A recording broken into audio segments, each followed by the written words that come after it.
প্রত্যাশা, তুই কেমন আছস? হ্যাঁ, আমি ভালো আছি। তুই কেমন আছিস শ্রুতি? আমিও ভালো আছি।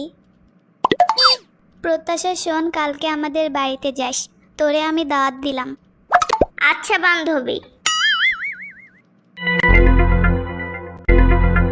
আচ্ছা, শ্রুতি যে আমাকে ইনভাইট দিছে তা হঠাৎ করে আমাকে দাওয়াত কেন দিল? কালকে তো ওর জন্মদিন না। যদি গিয়ে দেখি অন্য কোনো অনুষ্ঠান, তাহলে গিফট ছাড়া গেলে মান সম্মান যাব। ওকে আজকে বিকালবেলা জিজ্ঞেস করতে হবে কিসের জন্য ইনভাইট করলো। আচ্ছা, আমাকে তুই কালকে দাওয়াত দিলি কেন? আসলে তুই তো আমার সবচেয়ে কাছের বান্ধবী, তাই।